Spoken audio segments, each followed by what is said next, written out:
மேலறை தியானம் ஜூலை மாதம் 11ஆம் திகதி சனிக்கிழமை 2026ஆம் ஆண்டு. எழுதியிருப்பவர் சமி எம், மொம்பாசா, கென்யா. தலைப்பு கடவுளின் மாறாத அன்பு. வாசிக்க வேண்டிய வேத பகுதி ரோமர் 8ஆம் அதிகாரம் 31ஆம் வசனம் தொடங்கி 39ஆம் வசனம் வரை. இன்றைய நாளுக்குரிய தியான வசனம் ரோமர் 8ஆம் அதிகாரம் 38ஆம் 39ஆம் வசனங்கள்.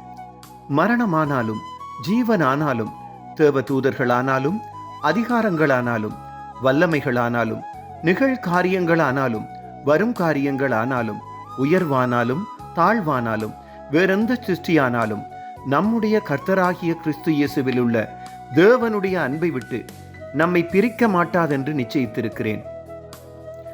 ஒரு அரச சார்பற்ற நிறுவனத்துடன் நான் செய்திருந்த ஒப்பந்தம் 2013 நிறைவேறியதும் அடுத்து நான் என்ன செய்வதென்று தெரியாமல் திகைத்தேன்.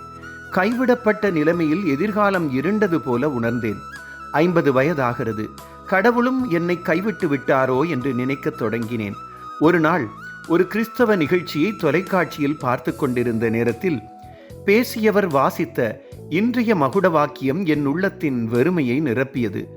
கடவுளின் அன்பை விட்டு நான் பிரிக்கப்பட மாட்டேன் என்ற உறுதியை எனக்கு தந்தது. அந்த நேரத்தில் நான் கடவுளை பற்றி தவறாக நினைத்ததை மாற்றிக்கொண்டேன். எதிர்காலத்தை துணிவுடன் பார்க்க தைரியப்படுத்தப்பட்டேன். என்று 10 வருடங்களுக்கு பின்னரும் சவால்கள் வரும்போது கடவுளின் கரிசனையையும் அன்பையும் இந்த வாக்கியங்கள் ஞாபகப்படுத்துகின்றன. வாழ்க்கை போராட்டங்கள், ஆவிக்குரிய போராட்டங்கள் போன்ற எவை வந்தாலும் கடவுள் என்னில் வைத்திருக்கும் அன்பு ஒருபோதும் மாறாது. ஜெபம். அன்பான ஆண்டவரே, எதுவும் உங்கள் அன்பிலிருந்து எம்மை பிரிக்காது என்ற உறுதிமொழிக்காக நன்றி சொல்லுகிறோம். எவ்வித சூழ்நிலையிலும் நாங்கள் அதை மறவாதிருக்க கிருபை தாருங்கள். இயேசுவின் நாமத்தில் ஆமேன். இன்றைய நாளுக்குரிய சிந்தனை. கடவுளின் அன்பிலிருந்து எதுவும் என்னை பிரிக்காது என்பதை நான் அறிவேன்.